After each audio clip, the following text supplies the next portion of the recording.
एक दिन अरे गोपाल, क्या तुम घर पर हो? गोपाल बाहर आता है। हाँ हाँ पप्पू भैया, मैं यहीं हूँ। आपका यहाँ कैसे आना हुआ? बताइए क्या काम है? गोपाल, मेरे घर में खाने को कुछ नहीं है। तू मुझे कुछ राशन दे दे। मैं तुझे 8-10 दिन बाद लौटा दूंगा। मेरे बच्चे भूखे हैं गोपाल।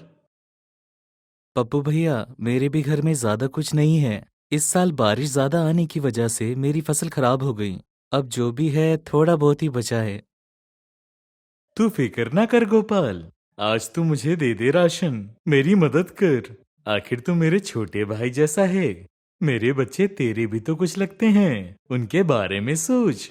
वो भूख से परेशान होंगे। मैं काम करके पैसे कमाऊंगा और फिर तुझे वापस लौटा दूंगा। गोपाल को पप्पू पर दया आ जाती है और वो घर के अंदर जाकर काफी सारा राशन लाकर पप्पू को दे देता है। ये लो पप्पू भैया।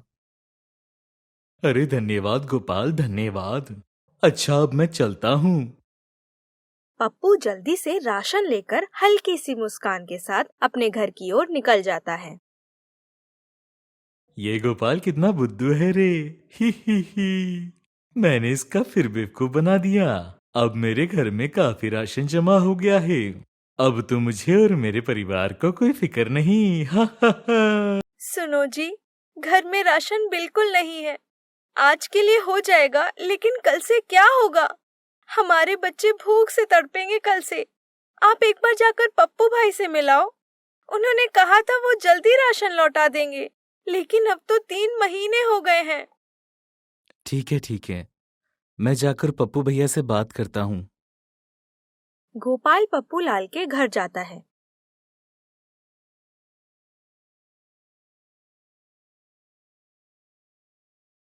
पप्पू भैया, अरे पप्पू भैया, आप घर पर हो? पप्पू घर से बाहर आता है। क्या हुआ गोपाल? कैसे आना हुआ? अरे पप्पू भैया, मेरे घर में राशन नहीं बचा। आपने कहा था ना कुछ दिनों में लौटा दोगे। अरे गोपाल, मैं तो लौटा देता, मगर मेरे पास भी कुछ नहीं बचा। जो मेरे पास है ही नहीं, मैं कैसे लौटाऊंगा तुझे गोपाल? ऐसा मत कहिए पप्पू भैया, मेरे परिवार का क्या होगा?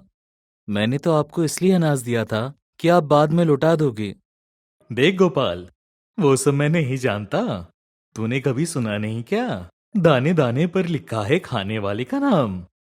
ईश्वर ने उस अनाज और राशन पर मेरा और मेरे परिवार का नाम लिखा होगा। सो वो हमारे पेट में गया। अब तू ईश्वर के आदेश के विरुद्ध जाना चाहता है क्या गोपाल? वो बात नहीं है भैया, मगर मगर वगर तू सब छोड़ गोपाल। तू जाकर कोई काम ढूंढ शहर में और नौकरी कर। तेरे नसीब में जो लिखा होगा वो खुद ब खुद तुझे मिल जाएगा। तब तक के लिए मुझे माफ कर भाई। गोपाल मायूस होकर घर आकर सब पत्नी को बताता है, तो पत्नी भी बहुत डांटती है।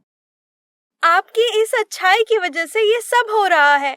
अगर आप इतने दयालु ना होते तो अभी हमारे पास कुछ महीने का राशन और होता। अब पता नहीं क्या होगा हमारे परिवार का। उर्मिला, ईश्वर सब देखता है। मैं किसी को मुश्किल में देखकर अपना मुंह नहीं मोड़ सकता, मगर मैं मेरी वजह से तुम्हें और बच्चों को परेशान नहीं होने दूंगा। मैं शहर जाकर कुछ करता हूँ। शहर में कोई काम मिल जाएगा तो राशन का बंदोबस्त भी हो जाएगा। मैं अभी निकलता हूँ और शाम होने से पहले पहले आ जाऊंगा। उर्मिला रसोई में जाकर एक पोटली में बचे खुचे चने और थोड़ा गुड़ बांध देती है। सुनो जी, ये लो, ये बचा खुचा बस यही है। तुम इसे अपने साथ ले जाओ। जब भूख लगे तो ये खा लेना, नहीं तो भूखे पेट आना जाना नहीं हो पाएगा। गोपाल उर्मिला की बात मानकर वो पोटली ले लेता है और शहर की ओर निकल जाता है।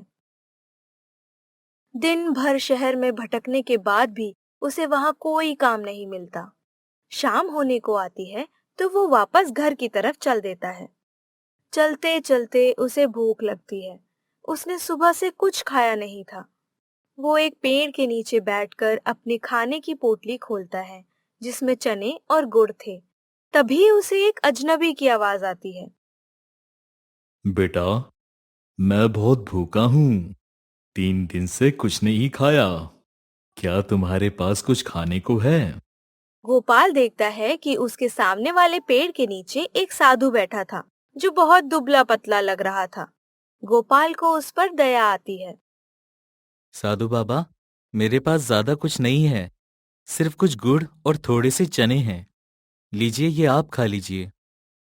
और वो अपनी पोटली उस साधु को दे देता है। साधु खाकर खुश हो जाता है और बोलता है, आहा, मजा आ गया। तुम्हारा बहुत धन्यवाद। पर बेटा, तुम परेशान क्यों लग रहे हो? गोपाल उसे सब कुछ बता देता है। बेटा, तू बहुत अच्छा इंसान है जिसने खुद की भूख की परवाह नहीं की और मेरी भूख मिटा दी। तू चिंता मत कर।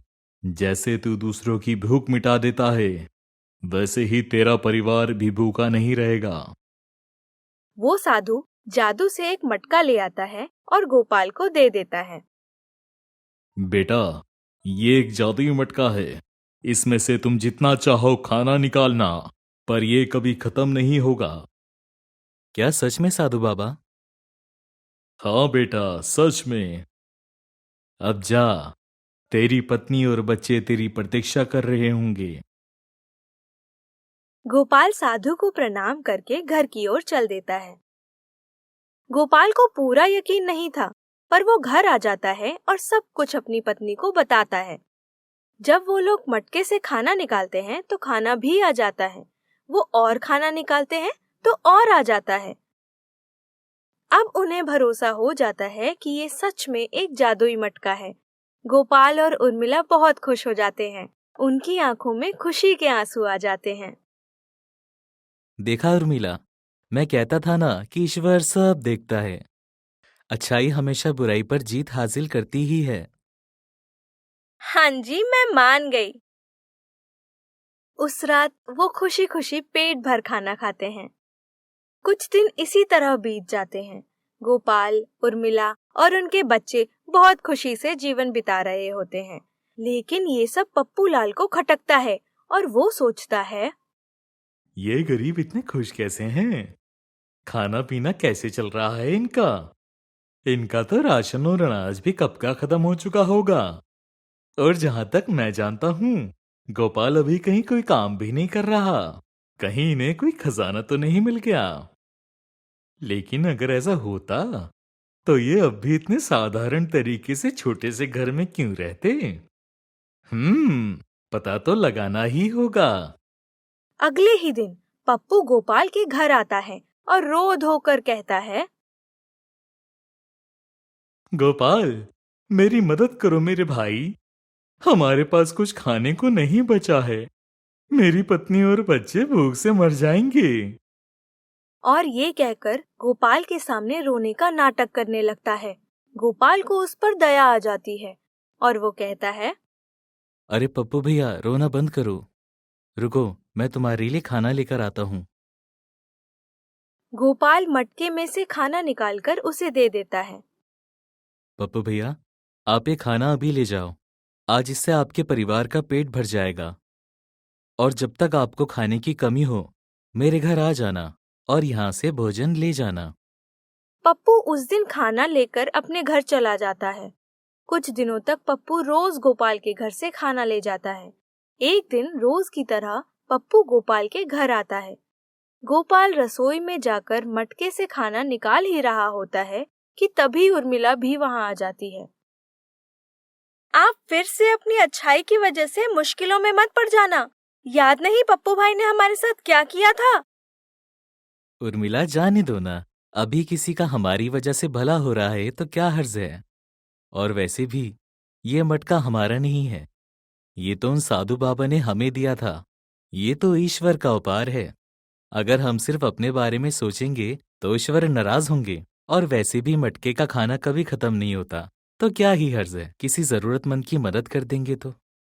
हाँ जी, ठीक है। आप और आपकी दया। और वैसे भी आप कह तो सही ही रहे हो। गोपाल और उर्मिला एक दूसरे को देखकर हल्का सा मुस्कुरा देते हैं। ये सब पप्पू लाल छुपकर सुन लेता है। ओह, तो ये राज है।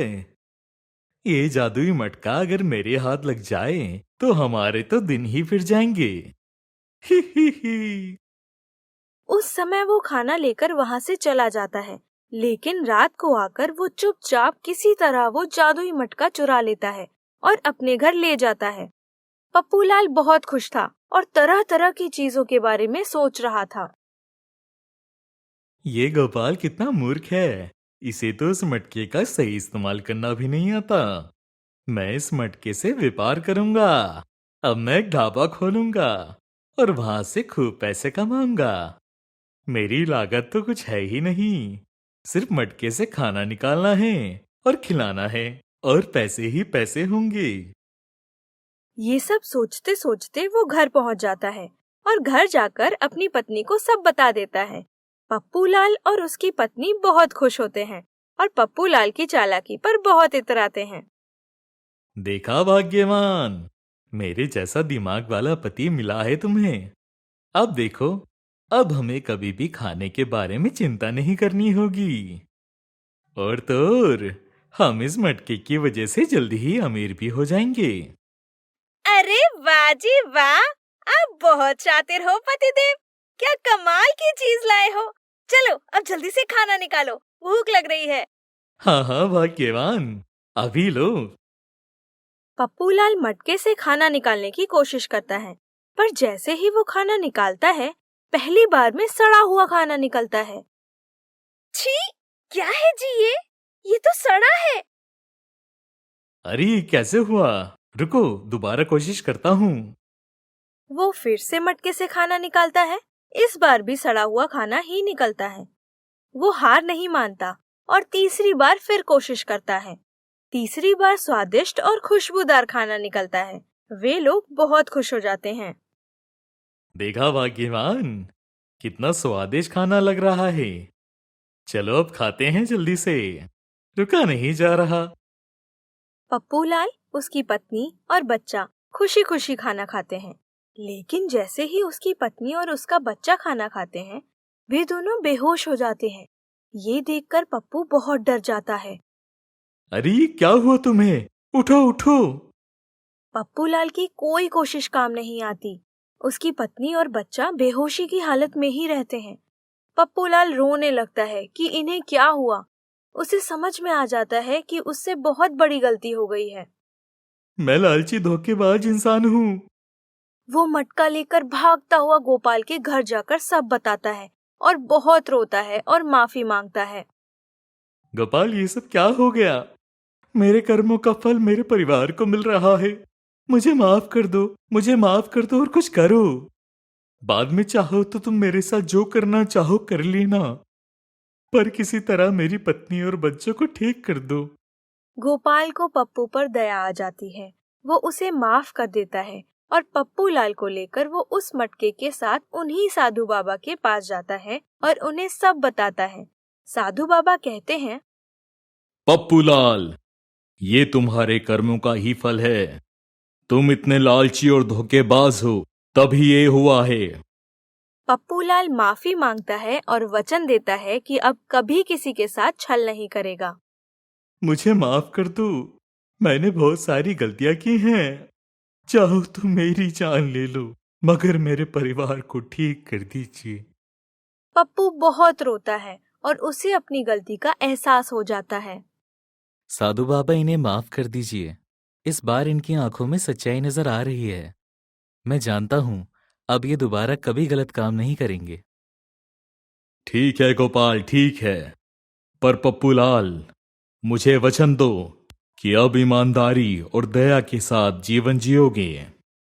मैं वचन देता हूँ साधु बाबा, अब ईमानदारी के साथ जीऊंगा और किसी के साथ बुरा नहीं करूंगा। ठीक है, अब जाओ। घर जाओगे तो तुम्हें तुम्हारी पत्नी और बच्चे सही सलामत मिलेंगे। आपकी बहुत बहुत कृपा, और तुम्हारा भी बहुत धन्यवाद गोपाल भाई। मैंने जो भी तेरे साथ किया, मैं उसका पश्चाताप करूंगा। आप सच्चाई को अपनाने को तैयार हो, बस मुझे अब आपसे कोई शिकायत नहीं है। गोपाल वो मटका लेकर साधु के पास आता है। साधु बाबा, अब हमें भी ये मटका नहीं चाहिए। मेरी आज सुबह ही शहर में एक बहुत अच्छी नौकरी लग गई है। अब मैं मेहनत करके अपने और अपने परिवार का पालन पोषण करूंगा। आप ये मटका वापस ले लीजिए। इस मटके की वजह से हम लोग इतने दिन तक जीवित रह पाए। आपका बहुत बहुत धन्यवाद। वाह गोपाल वाह, तू सच में नेक दिल और मेहनती इंसान है। मैं तुझे आशीर्वाद देता हूँ कि तू और तेरा परिवार कभी भी दुखी नहीं रहेगा। जीवन भर सारी खुशियां ही खुशियां होंगी। उसके बाद गोपाल और उसका परिवार जीवन भर खुशी खुशी रहता है और पप्पू लाल भी मेहनत और ईमानदारी से खुशी खुशी जीवन व्यतीत करता है। रामू तेज तेज आवाज में ये कहकर अपने ग्राहकों को बुला रहा था जब शम्मू आया और बोला, अरे रामू, तुम बेकार में इतनी मेहनत कर रहे हो। कोई ग्राहक अब तुम्हारी दुकान पर नहीं आएगा, इसलिए मेरी मानो, घर जाओ। नहीं शम्मू, मैं बिना कमाए नहीं रह सकता। अगर मैं घर चला जाऊंगा तो मेरे परिवार का क्या होगा? अगर तुम्हारी टिक्की कोई खरीदेगा ही नहीं तो क्या करोगे? हाँ, इसलिए मैं कहता हूं, घर जाओ। शम्मू की बात का रामू के पास कोई जवाब नहीं था, इसलिए वो चुपचाप अपने घर लौट आया। जबकि अब वहां आते जाते लोग शम्मू की टिक्की खरीदने लगे थे। आज तो किसी ने मेरी टिक्की नहीं खरीदी, लेकिन कल मैं फिर से कोशिश करूंगा। और फिर अपनी सोच के मुताबिक रामू अगले दिन फिर से अपनी दुकान लगाता है, लेकिन किसी ने उससे टिक्की नहीं ली और ये सिलसिला कई दिन तक चलता रहा। जब एक दिन रामू रोते हुए शम्मू के पास जाता है। शम्मू, मेरी मदद करो, मैं बहुत मुसीबत में हूँ। ना मेरी बिक्री हो रही थी, ना पैसा आ रहा था, मैं बर्बाद हो गया हूँ। अरे रामू, तुमने काम ही ऐसा किया है, भला मैं तुम्हारी मदद कैसे कर सकता हूँ? मैं तुम्हारे आगे हाथ जोड़ता हूँ, तुम मेरी मदद करो। रामू को रोता देख शम्मू अपने मन में सोचता है, यही तो मैं चाहता था। अब मैं इस रामू को अपने पास काम पर रखूंगा और रामू को लगेगा कि मैंने उस पर एहसान किया है। वाह शम्मू, इसे कहते हैं एक तीर से दो निशाने। फ्री का नौकर भी मिला और बदले में ढेर सारी बिक्री भी होगी। वाह शम्मू, क्या सोच है तुम्हारी। और फिर शम्मू ने मक्कारी से रामू से कहा, ठीक है रामू, मैं तुम्हें अपने साथ काम पर रखने को तैयार हूं, लेकिन ध्यान रहे, तुम घर पर ही रहकर सारी टिक्कियां बनाओगे और बेचने दुकान पर नहीं आओगे, तभी मैं तुम्हें काम पर रखूंगा। ठीक है, मुझे मंजूर है, क्योंकि मैंने अपने बेटे के इलाज के लिए मुनीम जी से उधार लिया हुआ था और मुझे पैसा किसी भी कीमत पे वापस करना है। ठीक है, तो फिर तुम आज से ही काम पर लग जाओ। और फिर शम्मू ने रामू की मजबूरी का फायदा उठाते हुए उसकी मदद करने का ढोंग किया। उसे घर पर ही बहुत सारी टिक्कियां बनवाकर खुद दुकान में बेचने लगा। और फिर देखते ही देखते शम्मू की कमाई दिन दुगनी रात चौगनी हो गई। जब एक दिन, आज तो बहुत सारी टिक्की बनानी है। ऐसा करता हूँ, मैं जल्दी से मसाले बनाकर टिक्कियों को लगाता हूँ और फिर जैसे ही शम्मू आएगा वैसे ही उसे टिक्की दे दूंगा। अभी रामू खुद से बातें करते करते सारा काम कर रहा था। तभी वहां एक छोटा लड़का रोते हुए आया। अरे छोटे बच्चे, कौन हो तुम? तुम रो क्यों रहे हो? मेरा नाम छोटू है, मैं एक अनाथ हूँ और 2 दिन से बहुत भूखा हूँ। ओह, ये तो बहुत अफसोस की बात है। रुको, मैं भी तुम्हें ये टिक्की खाने को देता हूँ। और फिर रामू ने उस बच्चे की बात सुनते ही उस पर तरस खाकर उसे अपने हाथ की बनाई टिक्की दी, जिसे खाकर वो बच्चा बोला, तुम बहुत अच्छे हो रामू, ये लो। ये क्या है? ये रख लो, आगे तुम्हारे काम आएगा।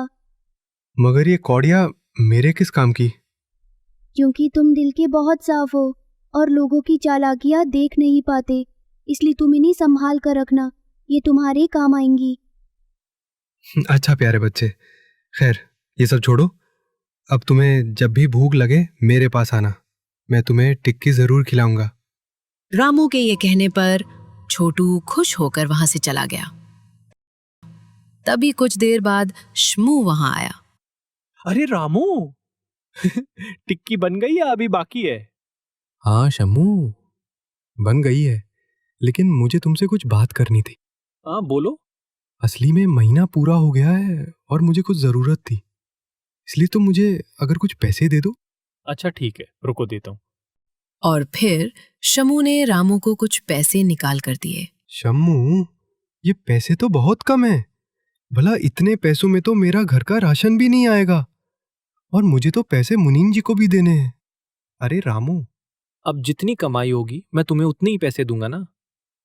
और वैसे भी तुम करते ही क्या हो, तुम्हारा काम बस टिक्की बनाना है।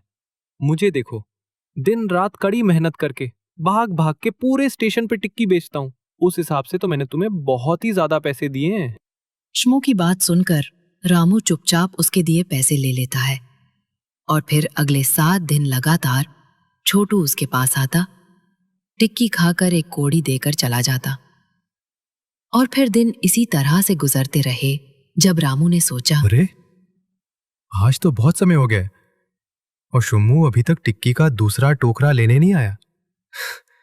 एक काम करता हूँ, मैं खुद उसे दे आता हूँ। और फिर रामू टिक्की का टोकरा लेकर स्टेशन जाता है।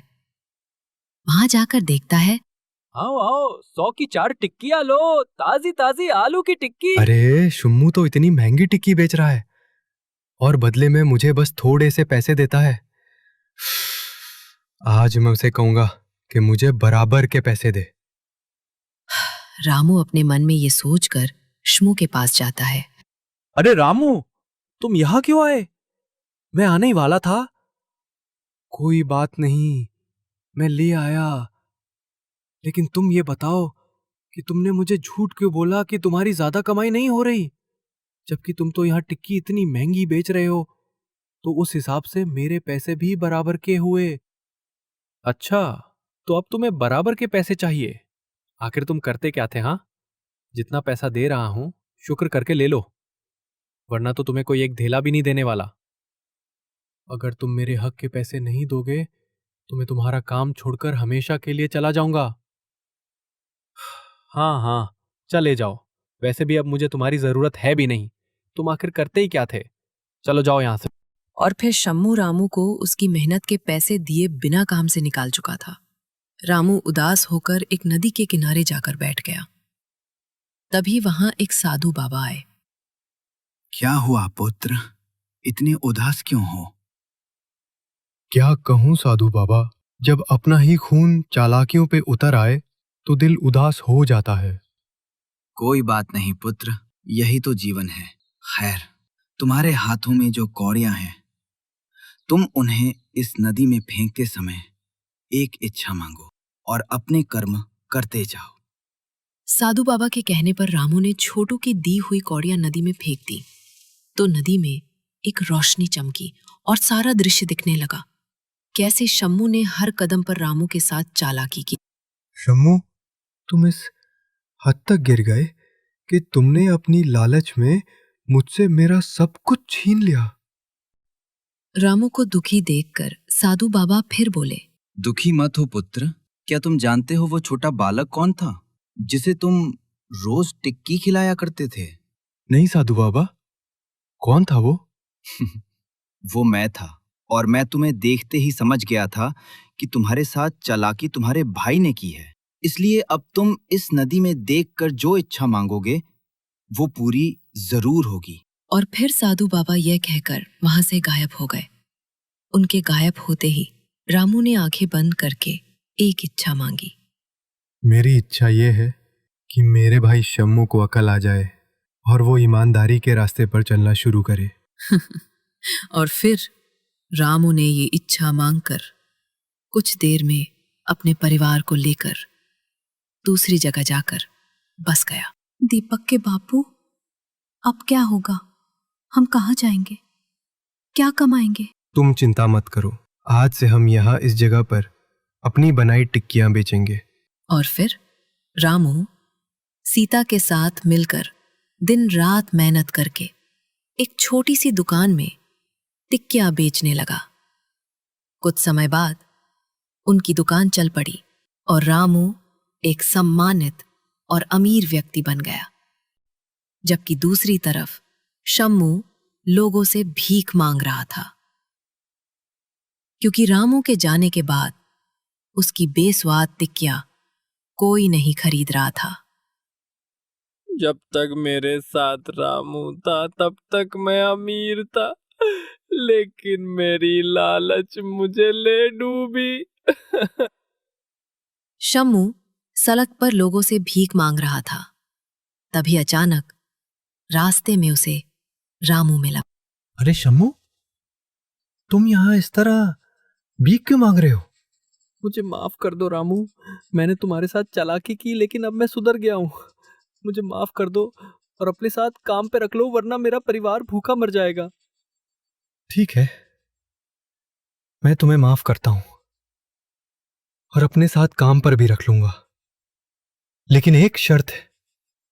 तुम अगर मेरे साथ काम करोगे तो पूरी मेहनत और ईमानदारी के साथ करना होगा। यहां किसी लालची और धोखेबाज के लिए जगह नहीं है। मुझे तुम्हारी शर्त मंजूर है। मैं अब सच्चे दिल और ईमानदारी से काम करूंगा। और फिर रामू की इच्छा पूरी हुई। शम्मू को सच में अक्ल आ चुकी थी। अब वो रामू के साथ मिलकर ईमानदारी से काम करने लगा। उनका काम फिर से चल पड़ा और उन्हें अच्छा मुनाफा होने लगा। दोस्तों, इस कहानी ने हमें बताया कि ईमानदारी और मेहनत से ही जिंदगी में असली सफलता मिलती है और लालच हमेशा नुकसान का कारण बनता है। तो चलिए हम भी रामू की तरह ईमानदारी का रास्ता चुने और अपनी जिंदगी में रोशनी लाएं। अगर आपको ये कहानी अच्छी लगी हो तो साजिद कार्टून सीरीज को जरूर सब्सक्राइब करें, क्योंकि यहाँ मिलती हैं आपको ईमानदारी, सीख और प्यार भरी कहानियां। फिर मिलते हैं एक नई स्टोरी के साथ।